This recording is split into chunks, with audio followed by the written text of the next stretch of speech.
Je suis présentement en compagnie de Valérie Boivin à l'hôtel Sheraton à Gatineau. Valérie, qu'est-ce que ça te fait de te replonger dans les auditions avec nous aujourd'hui? C'est très excitant. Ça me rappelle des merveilleux souvenirs, le stress de ma journée à moi. Puis en fait, j'ai des papillons pour pas mal tout le monde dans la salle aujourd'hui. Est-ce que tu sens qu'il y a une grande effervescence? Ah, définitivement. On sent que les gens sont centrés sur eux-mêmes, puis c'est ce que je suggère aussi, c'est de se concentrer avant de faire sa prestation. Fait que je les regarde aller, puis c'est pas mal heureux. Ben c'est ça, toi tu me disais que quand tu as passé ton audition, tu étais plus du genre à te concentrer, à être la bonne fille là, qui pense à comment elle va placer ses pions plutôt que de chanter toute la journée avec les autres. Ben oui, j'aurais aimé ça, me sortir dehors avec une guitare puis chanter, mais non, je suis du type un petit peu trop anxieuse pour pouvoir faire ça, disons.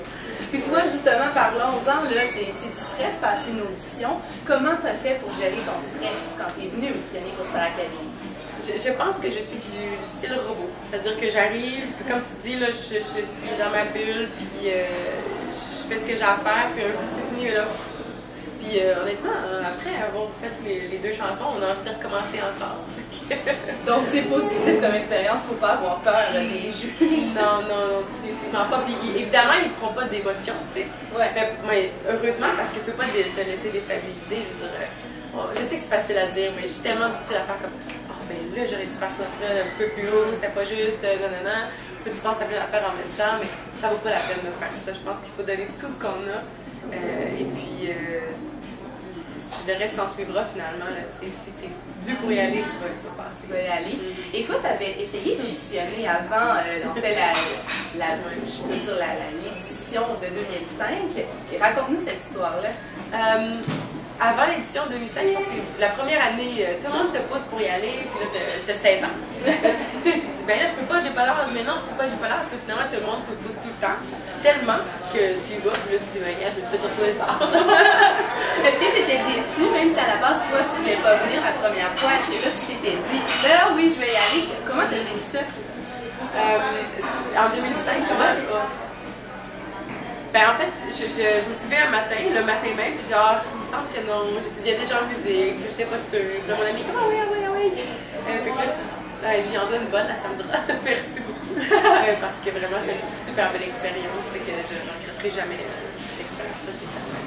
Ben, parle-nous-en de ton expérience à Star Academy. Là, ça fait déjà quelques années, c'est derrière toi, tu as décanté tout ça. Qu'est-ce qui te reste comme souvenir?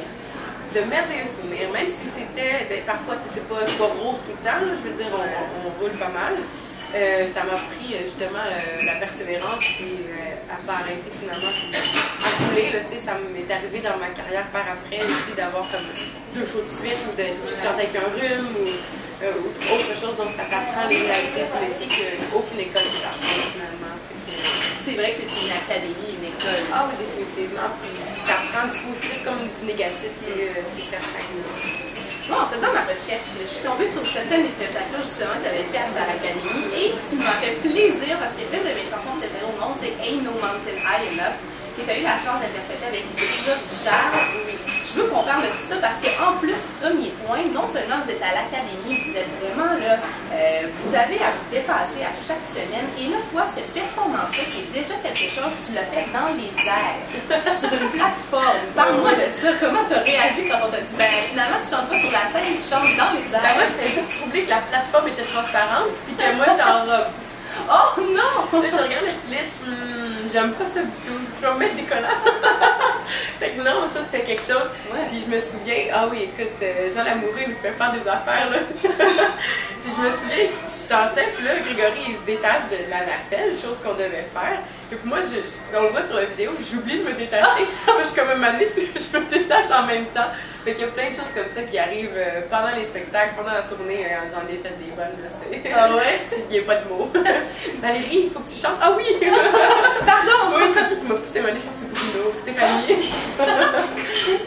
Tu regardes le show, c'est le fun. Oui. Et Grégory Richard, ben, on l'a su, là, c'est maintenant le professeur de chant à l'académie. Qu'est-ce que tu penses de cette idée-là? Ben, c'est une très bonne idée, Grégory. Il a beaucoup d'expérience, surtout pour le style de spectacle que Star Academy fait, c'est-à-dire des gros shows pendant longtemps. Pour ce qui est justement la voix, pour la garder en forme, les trucs comme ça, je pense que Grégory va en avoir beaucoup de choses à partager, je pense, avec les académiciens, c'est ça. On espère, en tout cas, on a hâte de voir ça. Toi, quand tu étais à l'académie, dis-nous, qui était ton prof préféré? J'aime beaucoup Joël. Ouais. Joël Legendre est une personne extrêmement vraie. Même sans l'avoir rencontré, je l'aimais déjà. Fait que c'est certain que j'avais un petit parti pour Joël. Puis en plus, je suis une fan de la Nouveau Monde. Puis tu as eu la chance de retravailler avec Joël d'ailleurs sur une tournée, je crois. Oui, je suis pas mal chanceuse là-dessus. C'est Rona qui faisait une grosse tournée pan-canadienne. Ça m'a permis d'aller à Calgary et Vancouver chanter devant plusieurs personnes. Fait que ça n'a pas de prix. Et là, on va parler de tournée. Ben, en fait, pour mettre les gens en contexte, on est aussi ici pour parler de ton nouvel album. En fait, si j'ai bien compris, c'est un mini-album qui est un prélude à ton premier album qui va sortir. Explique-nous quelle est toute cette stratégie. Stratégie. En fait, en sortant de l'académie, on a besoin un peu de se ressourcer, de se retrouver. Et puis, ça m'a pris un peu de temps, c'est évident. Je suis retournée au cégep aussi pour me remettre un peu dans qu'est-ce que j'étais avant, pour me retrouver un peu, me recentrer. Puis, veux pas, j'ai commencé à composer les chansons avec Michel Francoeur, qui est le réalisateur de mon album aussi. On avait un album, là, finalement on l'a rétréci parce que bon, c'est moi qui est productrice. Fait que ça, c'est déjà une chose. Fait que dans le fond, je te dirais qu'on en ressort beaucoup, on en ressort grandi. De pouvoir passer par toutes les étapes de production, c'est quelque chose ça, qui non plus que ça prend pas. J'appelle Samuel Duss de Noir-Silence, je dis là c'est quoi la soproc, c'est quoi je fais avec ça, puis il y a plein de sociétés de gestion, il y a plein d'affaires, fait que je suis chanceuse d'avoir une super belle équipe, des petits anges qui m'aident un peu partout là, dans mes projets. Fait que on a sorti 5 chansons à travers le monde, par internet, fait que c'est pas encore physique, puis mon but principal, à l'automne je devrais faire des spectacles. Et puis donc, un album, j'espère bien, en maison de 10 par exemple, parce que c'est quelque chose à travailler fort là-dessus. Et j'écoutais ton album, et dis-moi si j'ai tort, mais j'ai l'impression que tu es une romantique. Parce que tu sais ça. Oui, je sais, je cours dans les champs. Avec ta belle robe. Oui, je suis un petit peu. Oui. Ben, tu sais, si je tripe sur Aladdin, il y a des chances que je me suis une petite princesse. C'est le fun. Ta musique est très positive. J'ai l'impression aussi que tu te laisses aller un peu, tu laisses la vie te guider. Tu as confiance en la vie, je pense. Ben, j'ai été chanceuse. Je peux pas, tu sais, j'ai un conjoint, ça fait 10 ans. Je veux dire, je suis en amour, on a un petit bébé, c'est le fun, tu sais. Puis je pense que ça manque beaucoup de la positivité parce que c'est des choses pour moi qui viennent super facilement. Fait que les petites embûches que j'ai, en fait, dans ma carrière sont beaucoup plus faciles à surmonter avec cette bonne base que j'ai réussi à avoir dans ma vie. Est-ce que tu penses que pour réussir, en fait, il faut ça? Tu sais, on dit avoir des bonnes fondations à ta maison. Je pense qu'il n'y a pas de recette. Il n'y a définitivement pas de recette. Fait que, tu peux avoir une vieille âme, ça va super bien fonctionner. Je pense que ça dépend de où tu es, à quel moment et quand dans ta vie aussi. Il y a un facteur chance quand même. Oui, aussi. Oui, mais n'empêche que je le vois tous les jours. Il faut qu'on travaille pour la promotion. J'ai mon chum qui me pousse dedans. Valérie, avec le petit bébé, le biberon. Fait que non, heureusement, j'ai des gens qui me. Les artistes, on est un peu. Oui. Bien vous êtes dans votre temps. Oui, fait que non, il faut rester un petit peu. Il faut quelqu'un qui t'ancre finalement, sinon c'est facile de partir. Éparpillé dans ses idées.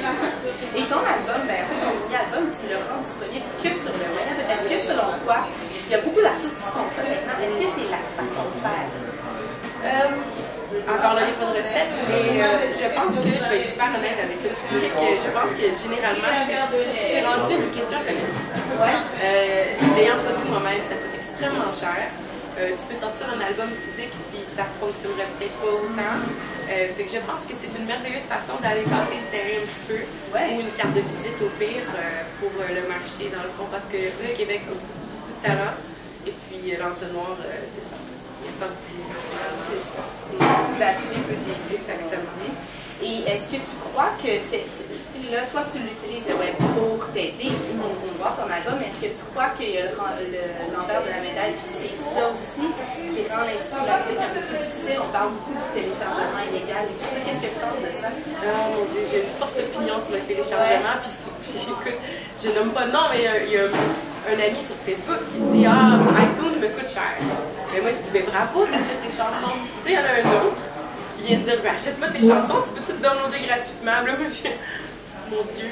Ouais. Mais moi, je paye mes factures comme ça. Fait que je pense pas que le téléchargement numérique, comme nous, en tant qu'artistes, quand on le fait juste numérique, c'est un problème. Je pense que c'est la population qui doit réaliser que c'est comme ça. Il y a le gouvernement aussi qui réalise pas qu'un iPod, c'est comme un CD. Qu'on devrait avoir les droits finalement face à tout ça. La conversation pourrait être longue. La conversation pourrait être longue, Oui. mais je veux qu'on s'en aille dans une direction plus positive. Oui. Tu viens d'accoucher d'un premier mini-album, mais tu es aussi récemment maman, on en parlait. Comment tu vis ça? Ah mon Dieu, c'était une grossesse très étrange parce que bon, je fais mon premier spectacle à la Place des Arts et puis j'avais Elliot dans mon ventre. Je trouve une robe avec le petit ça c'était une autre mission. Fait que pour moi ça a été une super belle grossesse. Oui, des bas, comme tout, mais disons que Elliot, quand je change des petits poissons dans l'eau, dans le bain, il est très cool. Non, c'est un bon petit bébé, je le traîne partout. Je me souviens, une semaine avant ma grossesse, j'ai fait une entrevue à Longueuil. Fait que j'avais vraiment une grosse planète, puis j'étais enflée de partout. Mais il faut en rire, j'ai une photo à l'appui sur Facebook, c'est pas une bonne chose. Non, vraiment le fun. Et là, tu t'apprêtes à repartir en tournée cet automne. Est-ce que justement bébé sera avec toi? Ça dépend des places, j'imagine. En fait, c'est encore moi-même qui fais toute ma tournée, fait que je vais tranquillement pour ça, c'est certain. Ça va être quelque chose d'assez acoustique. Je pense que j'aime beaucoup Guitare Voix. Je compose toutes mes chansons avec Michel, Guitare Voix en premier, puis après ça, on rajoute des affaires. Et si c'est pas bon, Guitare Voix, c'est ça, exactement, ça passe pas conseil. Fait que je suis bien excitée de ça, j'ai bien hâte de voir. Je veux faire des petites salles pour être proche du public, sentir comment que eux ressentent les chansons finalement, parce que comme tu dis, c'est des chansons émotionnelles quand même. Là, je t'aime encore, des choses comme ça. J'ai très hâte. Et est-ce que tu aimes mieux, parce que tu as fait des grandes salles avec la tournée Star Academy, est-ce que tu aimes mieux les grandes salles ou les petites salles, puis pourquoi? Présentement, où mon style musical, où j'en suis dans ma carrière de loin, je préfère les petites salles. Ouais. Je me souviens du Centre Bell, vraiment le fun. C'est une expérience de vie. Ouais. 12 000 personnes, c'est quelque chose. Mais je me souviens d'avoir juste vu les premières rangées jusqu'à la 4e. C'est tout, après ça, avec les éclairages, tu vois. Exactement. Fait que c'est pas quelque chose que je recherche présentement. Comme tu dis, ça va moins aussi avec ta musique, et c'est parfait, ça tombe bien. Ah oui, définitivement. Je pense qu'il y a des petites sensibilités qu'on ne voit pas et on n'entend pas dans les grosses salles. C'est intéressant. Et nous aussi, on est en tournée en ce moment avec les auditions. Je sais qu'on dit que ce qui se passe en tournée reste en tournée, mais moi je veux savoir avec la tournée de Star Academy, est-ce que tu as des anecdotes à nous raconter? As-tu une petite idée, quelque chose qui vient en tête, un fait cocasse? J'en ai tellement. Moi et Bruno, on est un peu perdus. Comme je parlais d'artistes lunatiques. Ouais. Mais je dois remercier Stéphanie Bédard. Je ne parlerai pas de Bruno, je parler de moi. Je parlerai de ses affaires si ça y tente.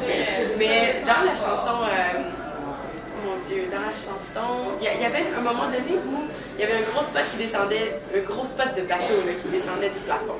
Là, moi, je fais des bacs avec Stéphanie, puis on fait des chœurs, puis je me rends pas. J'ai oublié que la grosse lumière descend, mais elle me descend sur moi. Oh non! Mais ça s'arrête pas, je veux dire.